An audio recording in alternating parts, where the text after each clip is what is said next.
അസ്സലാമു അലൈക്കും വറഹ്മത്തുള്ളാഹി. ഇന്ന് കണ്ട വളരെയേറെ മനോഹരമായൊരു വീഡിയോ കണ്ടപ്പോൾ കണ്ണറിയാതെ നിറഞ്ഞുപോയി. ഒരു പക്ഷെ നിങ്ങളൊക്കെ കണ്ടു കാണും. ഏതായാലും ആ ഒരു വീഡിയോ ഒന്ന് നിങ്ങൾ കാണേ.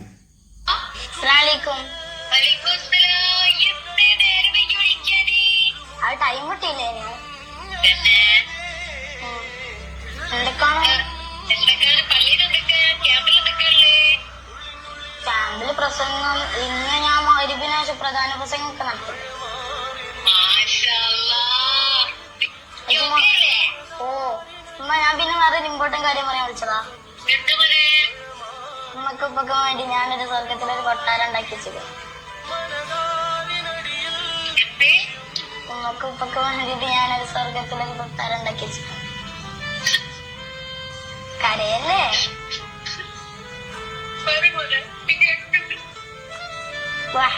ഞാൻ സ്കെച്ചും ചെയ്ത് രാവിലെ നേരത്തെ എണീച്ച് തഹജ്ജുദ് സ്കെച്ച്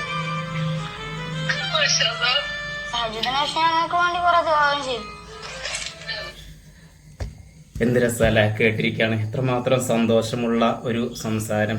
ഏതൊരു ഉമ്മയും വാപ്പയും മക്കളിൽ നിന്ന് കേൾക്കാൻ കൊതിക്കുന്ന വാക്കുകൾ അതല്ലേ ആ പൊന്നുമോൻ ഉമ്മയോട് പറഞ്ഞത്. വെക്കേഷൻ ടൈമിൽ നടന്നാണോ തോന്നുന്നുണ്ട്. അതല്ലെങ്കിൽ ഇനി ഏതോ പള്ളി ദർസിൽ പഠിക്കാൻ പോയ കുട്ടിയാണോ അല്ലെങ്കിൽ ഹിഫ്ള് കോളേജിൽ പഠിക്കുന്ന കുട്ടിയാണെന്ന് അറിയില്ല. അതിൽ ക്യാമ്പിന് പോയ സംഭവമാണ് പറയുന്നത് തോന്നുന്നു. ചിലപ്പോൾ ഈ വെക്കേഷൻ്റെ ടൈമിൽ കഴിഞ്ഞ വെക്കേഷൻ ടൈമിൽ മറ്റേ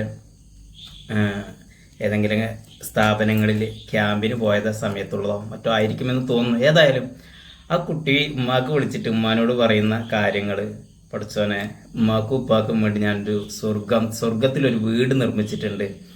ഞാനിന്ന് തഹജ്ജുദിന് നേരത്തെ എണീച്ചു. സുബഹിക്ക് മുമ്പ് സുബഹി ബാങ്കിന് മുമ്പ് എണീച്ച് തഹജ്ജുദ് നിസ്കരിച്ചു, ദുആ നിസ്കരിച്ചു. എന്നിട്ട് ഉമ്മാക്കും വാപ്പാക്കും വേണ്ടി ദുആ ചെയ്തു.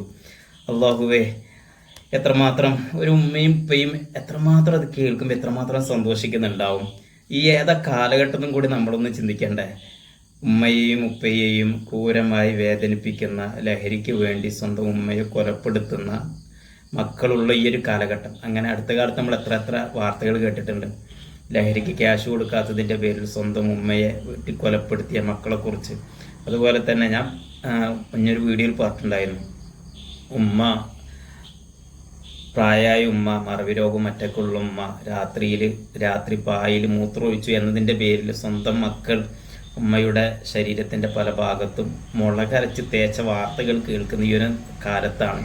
അല്ലെങ്കിൽ സ്വന്തം മാതാപിതാക്കളെ ക്രൂരമായി മർദ്ദിക്കുന്ന കാലത്ത് മക്കൾ കാരണം പലപ്പോഴും മാതാപിതാക്കൾ ജനങ്ങൾക്കിടയിൽ വഷളാവുകയും നിന്ദരാവുകയും മക്കൾ കാരണം നിരന്തരം കണ്ണീര് കുടിക്കുകയും ചെയ്യുന്ന ഈ ഒരു കാലഘട്ടത്തിൽ ഇതുപോലെയുള്ള ഒരു മകൻ ഉണ്ടാവുക എന്ന് പറയുന്നത് എത്രത്തോളം സന്തോഷകരമായ, എത്രത്തോളം മനസ്സിന് സംതൃപ്തി ലഭിക്കുന്ന ഒരു ഉമ്മയുടെയും ഉപ്പയുടെയും അവരെ സംബന്ധിച്ചിടത്തോളം ഇതിനേക്കാളും വലിയൊരു സന്തോഷം എന്താണുള്ളത്. മക്കളൊന്നും കൊണ്ട് കൊടുത്തില്ലെങ്കിലും ഇതുപോലെ ഉമ്മ ഉപ്പ ഞാൻ നിങ്ങൾക്ക് വേണ്ടി പ്രാർത്ഥിക്കുന്നുണ്ട്, ദുആ ചെയ്യുന്നുണ്ട്, നിങ്ങൾക്ക് സ്വർഗത്തിലൊരു വീട് നിർമ്മിച്ച് നൽകിയിട്ടുണ്ട് എന്നൊക്കെ പറയുന്ന മക്കൾ ഉണ്ടാവുക എന്ന് പറയുന്നത് അള്ളാഹു നമ്മുടെയൊക്കെ മക്കളെ അള്ളാഹു ഇതുപോലെ ആക്കി തരട്ടെ.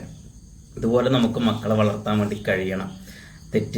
കുറ്റങ്ങളിൽ നിന്നും അവർ ചെന്ന് ചാടാൻ പറ്റാത്ത രീതിയിൽ നല്ല അന്തരീക്ഷങ്ങൾ അവർക്ക് പഠിക്കാനും വളരാനും നമുക്ക് ഉണ്ടാക്കി കൊടുക്കാൻ കഴിഞ്ഞാൽ നമ്മുടെ മക്കളും നന്നാവും, നമ്മുടെ മക്കളും ഉഷാറാവും, നമ്മുടെ മക്കളും അവർ നാളെ നമുക്ക് ഖബറിൽ ചെന്ന് കിടക്കുമ്പോൾ നമുക്ക് വേണ്ടി ദുആ ചെയ്യുന്നവരാകും. അതിന് നമ്മൾ നേരാവണം. നമ്മളെ സാഹചര്യങ്ങളും പരിസരങ്ങളൊക്കെ മനസ്സിലാക്കി മക്കളെ അതിനനുസരിച്ച് വളർത്തുകയും മക്കൾക്ക് നല്ല രീതിയിൽ വളരാനുള്ള, ദീനീബോധത്തോടെ വളരാനുള്ള ഒരു സാഹചര്യം ഉണ്ടാക്കി നൽകുകയും വേണം. അങ്ങനെയാണെങ്കിൽ നമുക്കും സന്തോഷിക്കാൻ കഴിയും. അത് കണ്ടപ്പോൾ വളരെയേറെ സന്തോഷം തോന്നി. നാളെ ഇതുപോലെ നമ്മുടെയൊക്കെ മക്കൾ നമ്മളോട് വിളിച്ച് പറഞ്ഞാൽ നമുക്ക് എത്ര സന്തോഷം ഉണ്ടാവും. അള്ളാഹു നമ്മുടെ മക്കളെ ഇതുപോലെയുള്ള നല്ല മക്കളാക്കട്ടെ.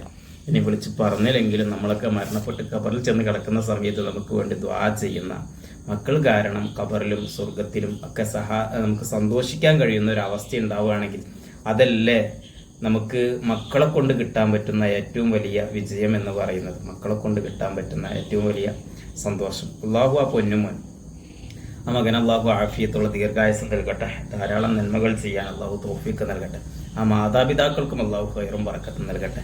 ആ മാതാപിതാക്കളുടെ മനസ്സിലെ നന്മ തന്നെയാണല്ലോ മകൻ നന്നാവണം എന്നുള്ള ചിന്ത കൊണ്ടാണല്ലോ അത്തരമൊരു ക്യാമ്പിലേക്ക് ആ കുട്ടിയെ മാതാപിതാക്കൾ പറഞ്ഞയച്ചത്. അള്ളാഹു അവർക്കൊക്കെ ഖൈറും ബറക്കത്തും നൽകട്ടെ. അസ്സലാമു അലൈക്കും വറഹ്മത്തുള്ളാഹി.